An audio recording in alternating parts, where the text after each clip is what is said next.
algarabía, la alegría de formar parte del plantel docente, haciendo una asistencia técnica desde CIPEC hace ya casi 8 años atrás, y conversando con muchos de los profesores y de los funcionarios de la Universidad Católica de Cuyo cuando planteaban una idea que hoy es una realidad, y que de alguna manera ustedes lo mencionaban previamente, ¿no? La tercera edición de la carrera de especialización en alta gerencia pública, una carrera universitaria, o mejor dicho, un curso de especialización acreditado por la CONEO, junto con una serie de dispositivos académicos complementarios. Hechas las aclaraciones, digamos, o los agradecimientos de rigor, voy a tratar de ser lo más breve y lo más rápido posible con algunos puntos o con algunos ítems. Sobre todo para tratar de graficar o ilustrar algunos casos que me han tocado experimentar en mi vida personal, en modo vivencial, en primera persona, pero también en el ámbito profesional. Entonces, complementando de alguna forma buena parte de los argumentos y de los datos que también señalaba Mauro Solano en la exposición anterior, el propósito o el objetivo de estos minutos que me toca compartir con ustedes va a estar orientado fundamentalmente a tres ítems. Una primera mirada, un primer pantallazo general para analizar en perspectiva comparada qué sucede con las políticas públicas de ciencia, tecnología e innovación. ¿Y qué sucede no solamente en Argentina, sino también mirándolas en el contexto de la región? Pero a su vez ampliando un poco más ese zoom y mirándonos también en los espejos de otros puntos geográficos. Porque efectivamente, para hablar de transformación digital, para hablar de ecosistemas de innovación, para hablar de nuevos dispositivos de inteligencia artificial, para hablar de nuevas plataformas de economía de conocimiento, el desarrollo y la inversión en políticas públicas de ciencia, innovación y tecnología es una arquitectura fundamental, es un soporte absolutamente estratégico que tiene definitivamente una incidencia crítica. Vamos a repasar algunos datos de la CEPAL, la Comisión Económica para América Latina, y luego de eso vamos a referirnos a dos casos en perspectiva comparada. Para esto yo voy a elegir un caso, o por lo menos traté de buscar algunos casos que fueran lo suficientemente asequibles y con ejemplos reales y concretos, pero también quizás con la suficiente potencia gráfica o ilustrativa para, en todo caso, ilustrar situaciones de la vida cotidiana que todos nosotros como ciudadanos podemos afrontar. En este caso voy a referirme puntualmente a los casos de Suiza y España, o a las experiencias en perspectiva comparada de ecosistemas de transformación digital público-privados orientados a la optimización y la mejora de los servicios de transporte urbano. ¿Sí? Esta es una de las problemáticas recurrentes en cualquier ciudad, no solamente de Argentina, no solamente de América Latina, podríamos decir incluso en perspectiva más bien global, en más de 257 países que conforman el planeta Tierra. Una de las grandes problemáticas recurrentes que encontramos en las ciudades son justamente aquellos aspectos o aquellas cuestiones íntimamente vinculadas a la movilidad, a cómo las personas, nosotros, los ciudadanos, los habitantes de determinados territorios, nos movilizamos para ir a estudiar, para ir a trabajar, para ir a consumir, etc. Y luego de eso, si el tiempo nos lo permite, me voy a tomar también unos minutos para compartir con ustedes una suerte de hoja de ruta preliminar o algunas reflexiones preliminares que espero contribuyan a enriquecer el debate o por lo menos también a sofisticar y robustecer un poco más esta conversación, incipiente en algunos aspectos, pero no por ello menos apasionante para quienes trabajamos esto. Entonces, mencionado esto, dos o tres líneas para compartirles a ustedes con datos comparados que creo que se puede estar visualizando de manera apropiada o correcta. Y un primer ítem para situarnos y saber en dónde estamos parados de alguna manera en esta discusión o dónde estamos parados respecto a esta agenda de transformación digital. Es un dato de la CEPAL muy reciente que a mí me pareció muy interesante.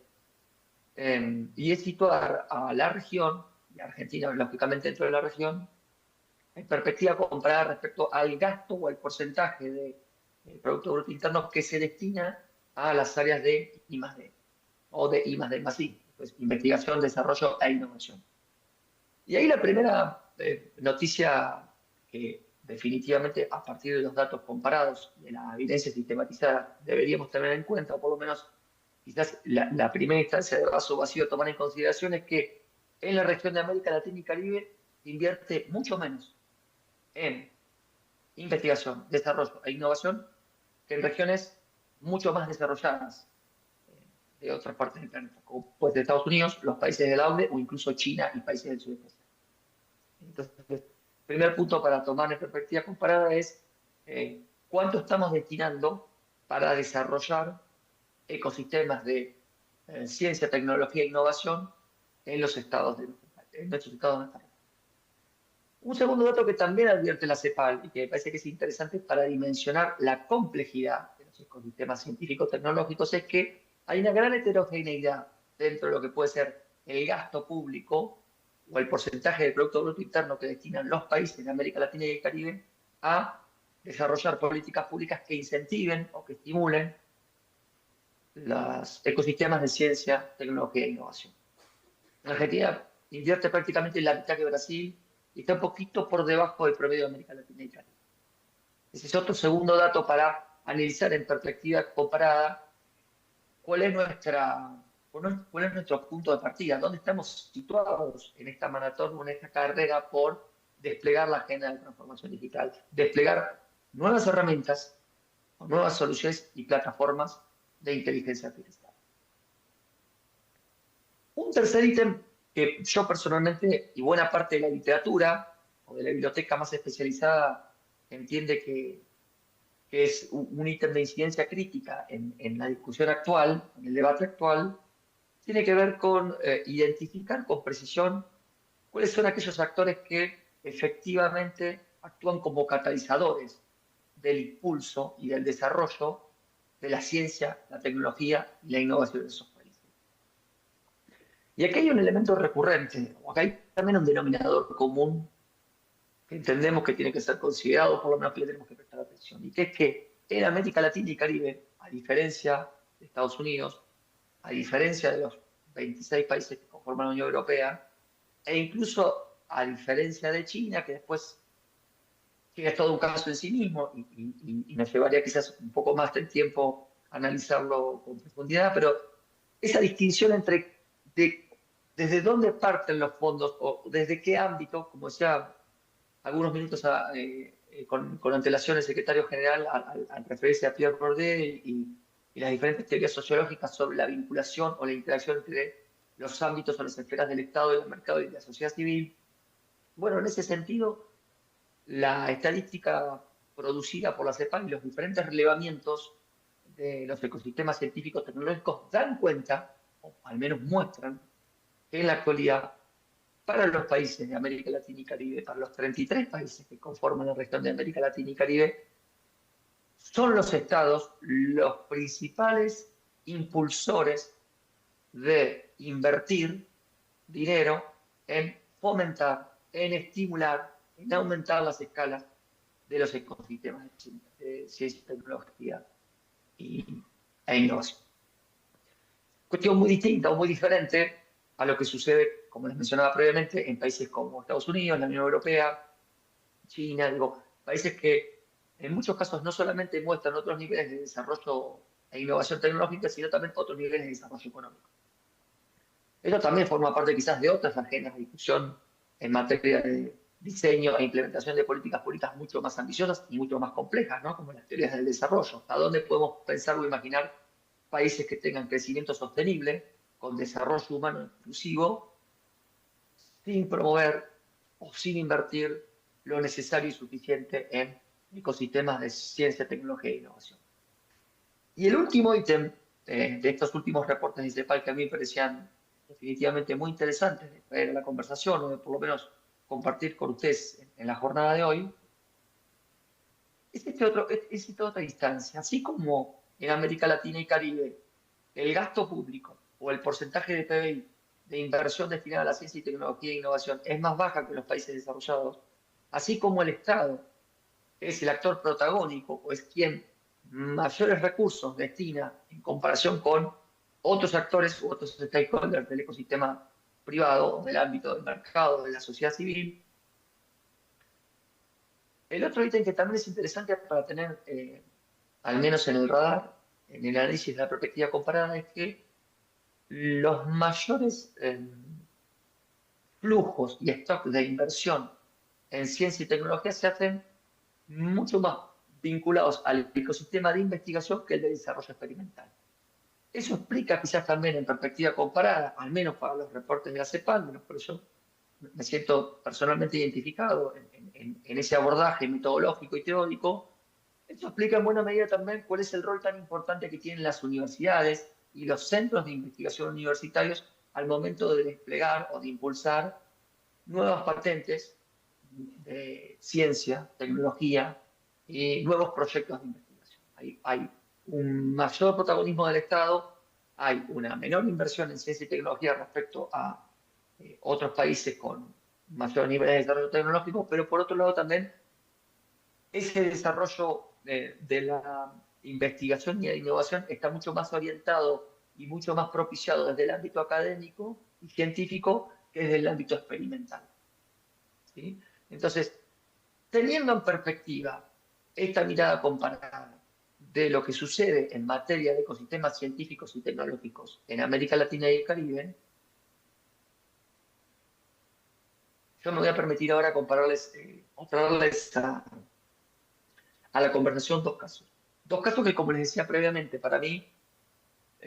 intentan ser lo suficientemente potentes desde el punto de vista gráfico o ilustrativo para ejemplificar o cristalizar con ejemplos concretos experiencias de gestión de la transformación digital, en donde en algunos casos vamos a ver una iniciativa impulsada desde el ámbito público y complementada por los capitales privados y viceversa. Este primer caso que les voy a compartir a continuación está centrado fundamentalmente aquí, en Ginebra, y en Vaud, que es un cantón también de Ginebra, vecino. ¿Sí? Son ambos cantones francófonos de la Suiza francófona. Y el caso que les quiero ejemplificar rápidamente, o comentarlo brevemente, pero no por eso dejar quizás de olvidar algunos detalles que entiendo pueden ser significativamente importantes de considerar. Me voy a adelantar solamente unos segundos para comentarles lo siguiente, o para que tomen dimensión de la estrategia de abordaje de transformación digital para resolver o para intentar de sofisticar y mejorar una política pública de transporte, ¿sí? Y una política de desarrollo sostenible de la movilidad.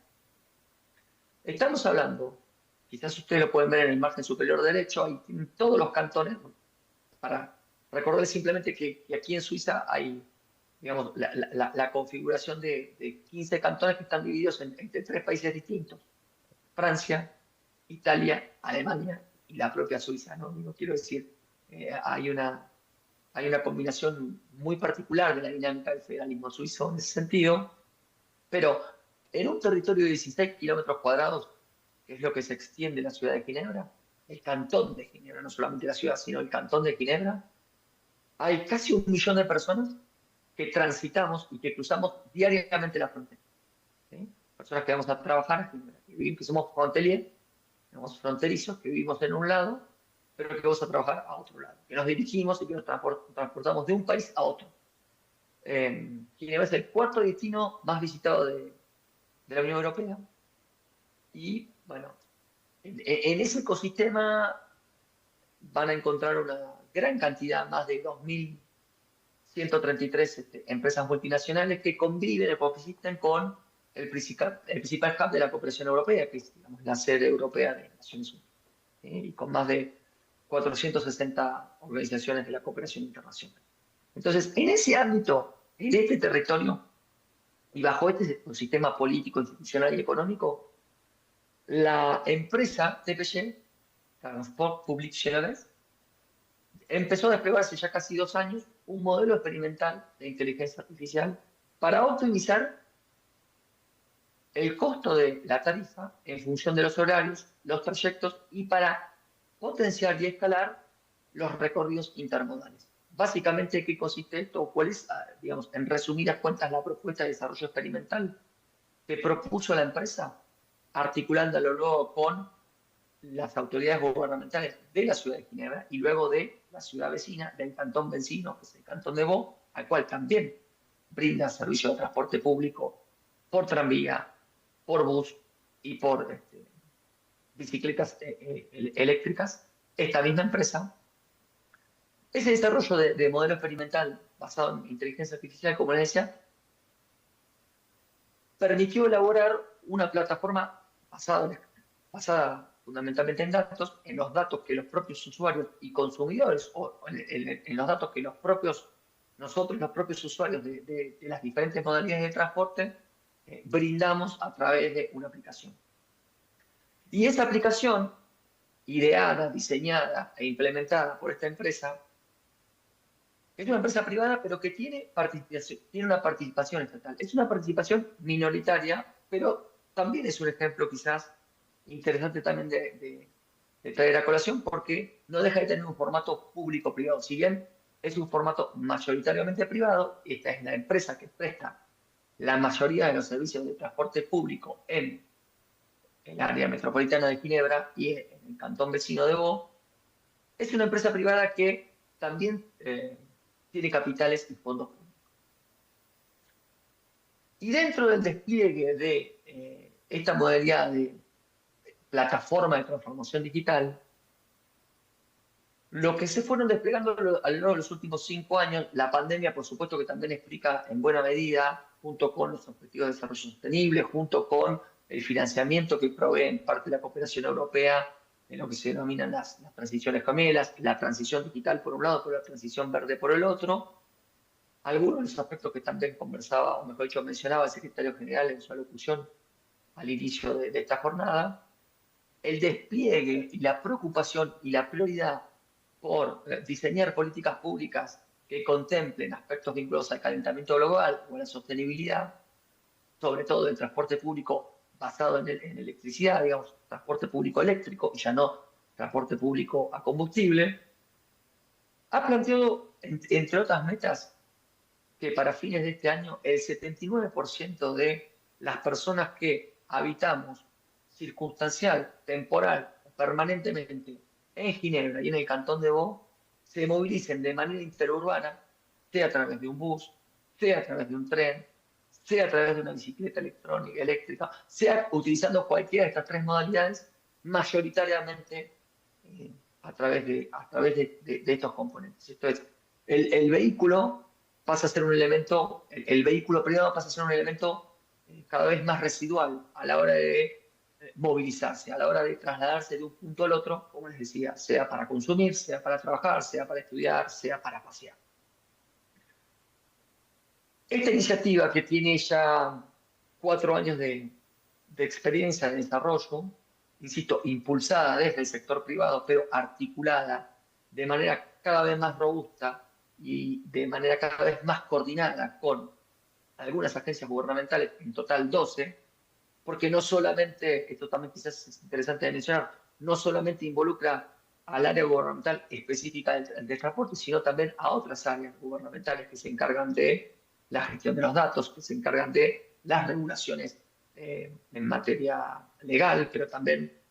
aquellas áreas que fomentan el crecimiento económico, aquellas áreas que fomentan la inclusión social. Digo, un trabajo articulado y coordinado con distintas agencias gubernamentales, con distintas empresas dentro del ecosistema científico-tecnológico que van proveyendo diferentes componentes dentro de los dispositivos de esta gran plataforma que permite hoy, entre otras cuestiones, para bajarlo quizás más a tierra o para dar un ejemplo bien concreto, algunos casos que voy a mencionar a continuación. Ustedes pueden quizás tomar un tranvía o pueden en todo caso tomar un bus eléctrico y de acuerdo al destino y de acuerdo a la hora y de acuerdo al origen también o el punto de partida en el cual ustedes toman ese transporte, la empresa hoy cuenta con una cantidad de datos que le permite ajustar la tarifa y le permite, en algunos casos, de acuerdo también al nivel de ingresos de cada una de las personas, pagar un coste acorde o proporcional a sus ingresos. No solamente tiene la ventaja quizás relativa de poder pagar menos o poder pagar más de acuerdo a la hora o al lugar de origen y destino en el cual uno toma el trayecto, sino también otras cuestiones. La empresa hoy tiene un monitoreo permanente de esos datos que le permiten también, de acuerdo al contexto, por ejemplo, un día de nieve, o por ejemplo, un día de lluvia torrencial, intensificar ciertas frecuencias. ¿Para qué? Para garantizar un umbral mínimo, no solamente de frecuencia de recorrido, sino también de capacidad máxima de cobertura de los vagones. Entonces, para que todas aquellas personas que ingresamos a un vehículo tengamos la capacidad de ir sentados, cierto nivel de confort para utilizar determinado medio de transporte para ir a determinado tipo de destino en cierta hora del día, de la jornada, incluyendo fundamentalmente también los fines de semana, donde también el flujo de tránsito varía por fines fundamentalmente turísticos. Entonces, este es un primer ejemplo concreto, real, digo, que ya tiene 4 años de desarrollo de despliegue y que, de nuevo, fue impulsado fundamentalmente o primordialmente por una serie de empresas que le proveen servicios tecnológicos a la empresa que brinda las principales soluciones o prestaciones de transporte público y movilidad en Ginebra, en el área metropolitana de la ciudad de Ginebra, pero que fue incorporando luego otros actores dentro del ecosistema científico y tecnológico. Ustedes me pueden decir, o en todo caso, sería a lo mejor muy válida la siguiente pregunta, ok, pero eso forma parte de Suiza, que es un país que se caracteriza por ser uno de los países con mayor niveles de desarrollo científico-tecnológico, y quizás cuando analizamos los rankings o los listados de aquellos países que más invierten en ciencia y tecnología, Suiza suele encabezar, digamos, o encontrarse en las posiciones más adelantadas al respecto. Suiza también tiene una serie de características vinculadas no solamente a su idiosincrasia lingüística o geográfica, sino también a su idiosincrasia política institucional, etcétera, etcétera, etcétera. Entonces,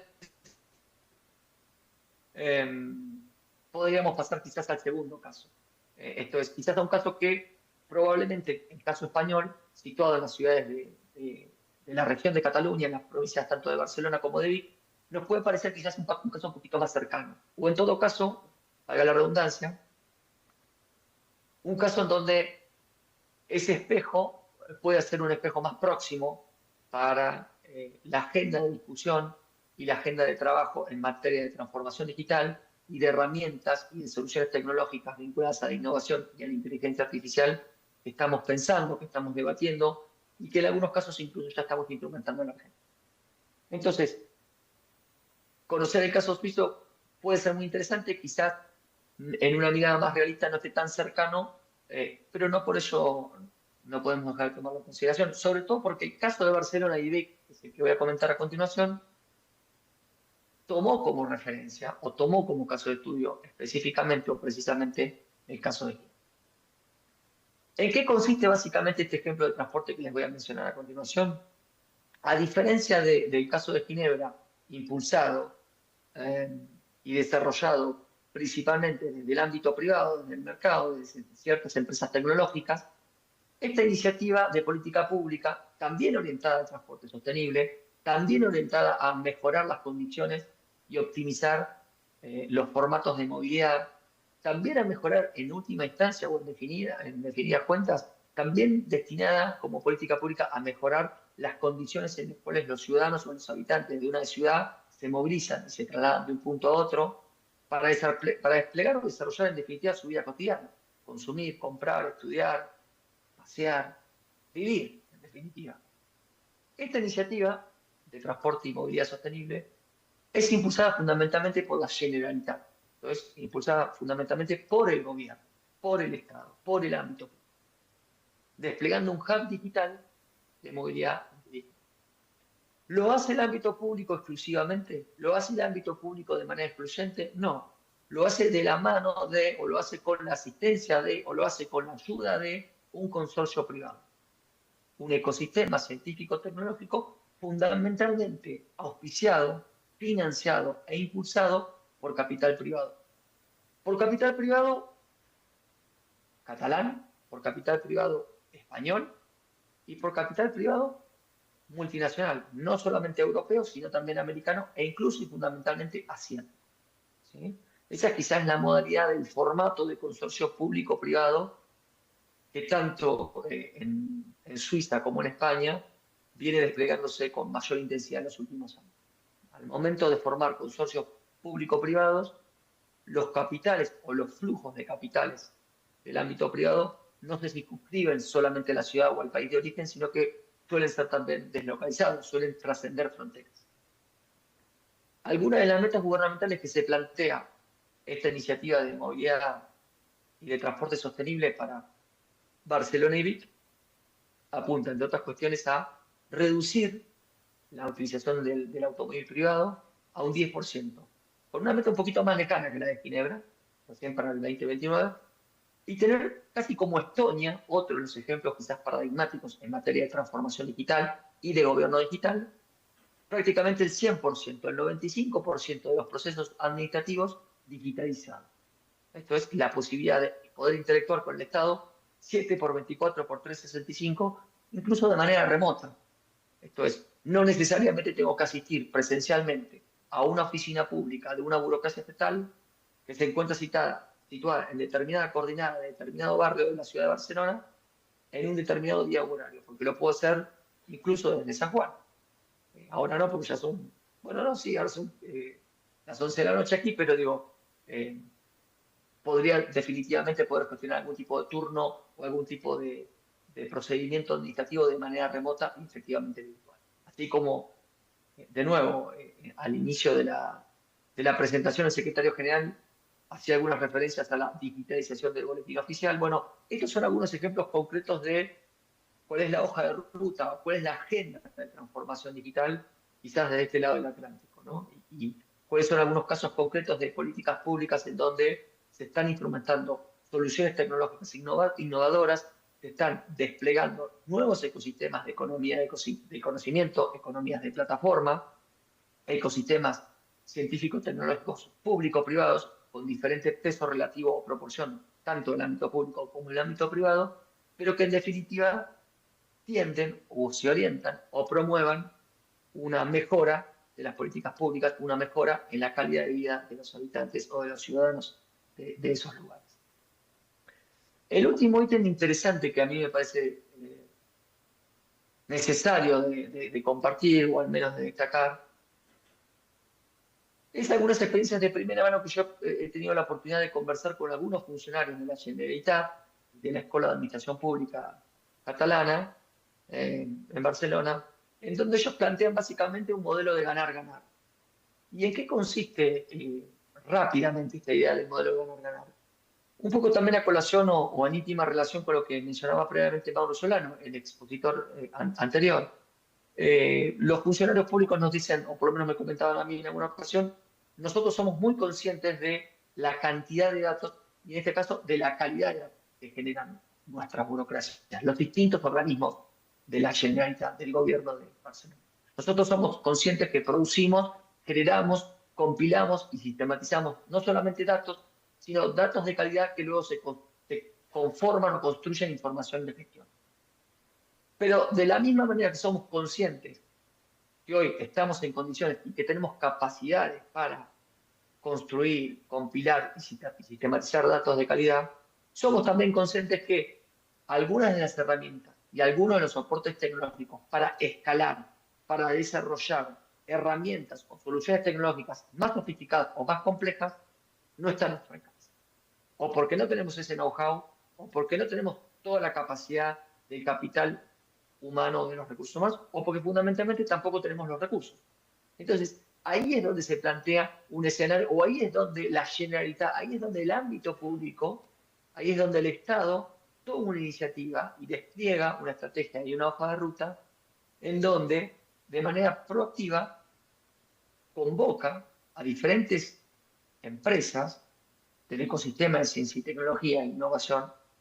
tanto de Barcelona como de Cataluña, como de España y como de toda la Unión Europea, para ayudarles a desplegar, potenciar y escalar algunas de las soluciones de transformación digital e inteligencia artificial que están desarrollando. Y hay dos datos con los cuales yo quisiera terminar esta parte y luego quizás abordar algunas reflexiones preliminares. para, para llevarnos en la jornada de hoy. Pero digo, hay dos datos más que a mí me parecían interesantes de compartir con ustedes. La primera es esta suerte de concientización de una mirada muy realista que tienen algunos agentes gubernamentales respecto de qué hacer y cómo hacer, pero también hasta dónde llegamos, hasta dónde podemos llegar nosotros y hasta dónde necesariamente, indefectiblemente, necesitamos de la ayuda, necesitamos de la complementariedad, necesitamos de una asistencia técnica que escapa a nuestras posibilidades. Algo así como resumido digamos, parafraseándolo en resumidas cuentas, como que sin el Estado no se puede, pero con el Estado solo no alcanza. Y en este sentido me parece que hay dos ítems más que para la agenda de discusión, sobre todo en Europa, respecto a cuáles son las implicancias éticas, económicas y regulatorias asociadas al desarrollo y el despliegue de las nuevas tecnologías basadas en la inteligencia artificial, que me parece que el caso barcelonés puede ser bien interesante o que puede dejar algunas lecciones aprendidas bien interesantes de cara al futuro. La primera, como decía, funcionarios públicos muy conscientes de cuáles son sus capacidades y también sus limitaciones. Pero en segundo lugar, una hoja de ruta planteada propositivamente desde el ámbito público de la Generalitat, en donde hay algunos límites o potestades regulatorias que el Estado no va a ceder. Poniéndolo en otros términos o en otras palabras textuales de los funcionarios públicos. Nosotros somos muy conscientes, nosotros sabemos que desplegar ciertas herramientas de inteligencia artificial para optimizar la frecuencia de los trenes de cercanías o para optimizar el transporte intermodal entre los trenes, el subte, el metro, digo, y los buses eléctricos en el área metropolitana de Barcelona, ese tipo de herramientas y dispositivos tecnológicos nosotros hoy no los podemos desarrollar de manera aislada, no lo podemos hacer solamente con los recursos que contamos. Y le vamos a pedir asistencia al sector privado para eso. Y el sector privado va a invertir para desplegar, para escalar y para desarrollar determinado tipo de soluciones tecnológicas que tendrán que ser rentables, porque el sector privado probablemente, lógicamente, quiera obtener un lucro, quiera obtener un beneficio por la utilización de este tipo de soluciones informáticas y tecnológicas. Pero hay una barrera, decían estos funcionarios públicos, que nosotros no estamos dispuestos a cruzar. Y esa barrera que no estamos dispuestos a cruzar es un nivel de capilaridad de los datos, un nivel de compartimiento de los datos que queda absolutamente resguardado. Esto es, el Estado, la Generalitat en el caso catalán, en el caso de Barcelona, en el caso de la región de Cataluña, el Estado es el garante último del resguardo y la privacidad de ciertos datos. Porque en definitiva, plantean esos funcionarios públicos, no, somos absolutamente conscientes que nunca vamos a saber con toda la fiabilidad que a nosotros nos interesa cómo está construido el algoritmo, cómo se configura y cómo se construye el algoritmo por parte de un actor externo al Estado o una serie de actores externos al Estado, como pueden ser las diferentes empresas de los ecosistemas científico-tecnológicos y de plataformas de economía del conocimiento que hoy están desplegando y aportando y brindando inversiones y soluciones a la movilidad sostenible en Barcelona. Entonces, para recapitular, voy a avanzar a este ítem. Funcionarios públicos que saben cuáles son sus límites y sus posibilidades. Un mandato muy claro respecto a ciertas capacidades de regulación que el Estado no está dispuesto a ceder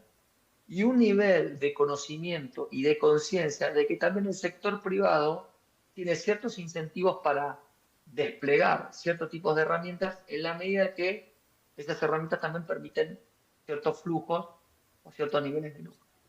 La discusión o la puja de fondo, de alguna manera yo me permito traerles esa colación, y que me parece interesante compartir en la jornada de hoy, está asociada quizás a algunos de los ítems que vamos a ver a continuación. Y con esto quisiera culminar o cerrar sin antes hacer un breve ejercicio comparativo final. En primer lugar, no desconocer que hay toda una geopolítica bien compleja en la carrera por el desarrollo de la inteligencia artificial. Cuarta, quinta revolución industrial, como decía el expositor anterior, Digo, hay definitivamente una gran disputa geopolítica hoy respecto a qué países despliegan, con qué nivel de profundidad y con qué nivel de rapidez, cómo se posicionan en la carrera por desplegar y desarrollar nuevas soluciones basadas en inteligencia artificial. Digo, nuevas soluciones basadas en grandes procesadores de datos que permiten generar y multiplicar economías de conocimiento. Y que, entre otras cuestiones, como lo decía el secretario general al inicio de esta jornada, requieren de energía. Requieren de energía como insumos críticos. Agua, minerales. Entonces, el primer ítem que yo también llamo a considerar o por lo menos a tomar en perspectiva al momento de analizar también experiencias para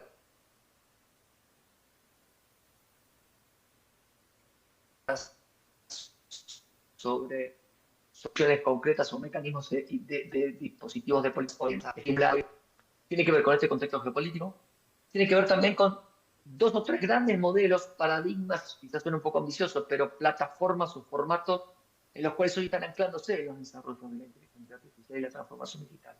Para decirlo muy rápido y no extenderme en el tiempo, porque sé que ya estamos, de hecho, muy limitados con ello, uno puede encontrar hoy tres grandes modelos o tres grandes formatos de despliegue de ejercicio de plataformas de transformación digital e inteligencia artificial. El modelo americano, en donde el sector privado despliega el desarrollo de soluciones y de plataformas, y es el ámbito público, el sector público, que de alguna manera va corriendo detrás con ciertas regulaciones, ¿no? Fíjense, sin ir más lejos hoy, la estrecha vinculación que algunos de los más importantes dueños de las empresas tecnológicas, como Facebook, Meta, Amazon, e incluso X y Tesla, están desplegando en el gobierno americano para impulsar y para desplegar esa agenda de transformación digital e inteligencia artificial. Entonces, un primer ejemplo es el modelo americano, en donde, insisto, el ámbito privado es quien toma la iniciativa y es el ámbito público el que viene luego a regular, el que viene luego a decir, bueno, señores, a ver, ¿qué pasa con los datos personales? ¿Qué pasa con los sesgos que tienen los algoritmos? ¿Qué pasa con, digamos, algunas consecuencias quizás indirectas, negativas o perjudiciales que pueden traer aparejadas cierto tipo de soluciones de la inteligencia artificial? Digo, esa discusión hoy en el ámbito o en el ecosistema político institucional americano viene luego a el despliegue o el desarrollo y hasta la comercialización de este tipo de soluciones ancladas en la inteligencia artificial y en la transformación digital, impulsadas, lideradas y fundamentalmente desarrolladas por el sector privado. Un caso o un ejemplo, a lo mejor, no sé si en las antípodas, pero significativamente en la vereda opuesta o en la otra vereda, es el caso de la Unión Europea, en donde el despliegue del desarrollo tecnológico y científico está impulsado por el ámbito privado, está complementado y en algunos casos fuertemente fortalecido por el ámbito público, pero en donde fundamentalmente el Estado, en donde fundamentalmente el sector público marca la cancha de la regulación. Le plantea desde el momento uno al sector privado ciertas instancias de regulación para definir flujos de stock de inversión. La protección de los datos personales. De nuevo, el resguardo respecto a ciertos sesgos de género, de identidad, de edad, de orientación sexual, de lo que se les ocurra, al momento de desplegar soluciones de inteligencia artificial, como algunos ejemplos quizás que más rápido se me vienen a la cabeza al momento de ejemplificar o ilustrar de qué manera hoy los formatos de vinculación entre el ámbito público y el ámbito privado para desplegar soluciones de transformación digital y dispositivos de inteligencia artificial encuentran en el modelo europeo una fuerte presencia del Estado fundamentalmente y significativamente en el ámbito regulador. Luego tenemos el caso de China, que es un caso en sí mismo bien complejo, porque parte de la literatura de la biblioteca va a señalar a China como un capitalismo de Estado, otros van a plantear ciertos reparos hasta dónde esos límites o esas fronteras son muy borrosas o muy movedizas entre el Estado y el sector privado. Pero efectivamente en China también hay una dinámica de interacción y de interrelación recíproca muy íntima y muy interdependiente entre el ámbito público y el ámbito privado al momento de desplegar nuevas soluciones y nuevos dispositivos de transformación digital basados fundamentalmente en inteligencia artificial. Quizás sea un poquito más complejo y definitivamente excede para la charla de hoy identificar y diferenciar con precisión, en el caso chino, hasta dónde esa empresa es una empresa privada o hasta dónde es una empresa pública. Pero en definitiva, aportes públicos y privados se involucran íntimamente en el ecosistema científico-tecnológico chino. Entonces, ¿tenemos un Estado regulador o tenemos corporaciones líderes hoy en el ecosistema de tecnología, información y comunicación que van a definir el ritmo y la profundidad de esa agenda? Y esa agenda, con profundas implicancias en el ámbito geopolítico, es una agenda que está en construcción y discusión en este momento. El último ítem que quisiera señalar antes de finalizar es que, de nuevo, en consonancia con lo que se mencionó previamente, el ámbito público, el sector público del Estado, es un coprotagonista ineludible, es un coprotagonista inexorable de la transformación digital. Porque una vez más, buena parte de los datos que nosotros como ciudadanos, como usuarios, como consumidores, como habitantes de determinada ciudad, localidad, provincia o país generamos, esos datos los recaba el Estado. Luego, tenemos una gran discusión en materia de capacidades estatales, que es hasta dónde las burocracias estatales están en condiciones de compilar y sistematizar esos datos para construir luego información de gestión fidedigna, fehaciente e inteligente. Es un poco también lo que habíamos previsto. Y luego está la última discusión, o el último ítem, que es hasta dónde es el Estado el que puede escalar ese tipo de soluciones, o es hasta dónde es el ámbito privado el que puede asistir y complementar este tipo de soluciones tecnológicas para desplegar nuevas herramientas y nuevos dispositivos basados en la transformación digital y en la inteligencia artificial. Entonces, para finalizar mi locución, no sin antes agradecerles por su amable atención y nuevamente por la invitación, yo quería traer aquí a colación dos ejemplos concretos y reales en donde me ha tocado de manera personal y profesional interactuar o evidenciar. Un modelo, como es el caso suizo, en donde el ecosistema de innovación está altamente desarrollado y en donde el ámbito privado o el sector privado es un actor predominante como catalizador de la innovación, pero donde el sector público acompaña y asiste en el despliegue y desarrollo de nuevas economías de plataforma, sobre todo a través de los formatos de consorcios público-privados y de interclusters público-privados para desplegar herramientas y soluciones tecnológicas. Y quizás el caso español, fundamentalmente basado en Barcelona y Vic, es un modelo diferente. Es quizás el caso opuesto, aunque no por ello menos interesante de conocer y quizás no menos exitoso también en materia de efectividad de políticas públicas.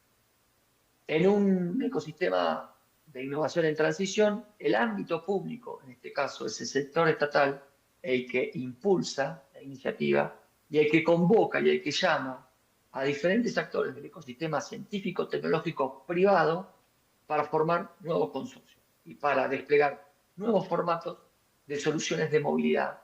basadas en la inteligencia artificial y en la transformación digital para mejorar el transporte y la movilidad en grandes ciudades, en las áreas metropolitanas. Es una gran discusión hoy en materia de políticas públicas de movilidad en todo el mundo. De nuevo, agradecerles a todos por la atención y la participación y también por la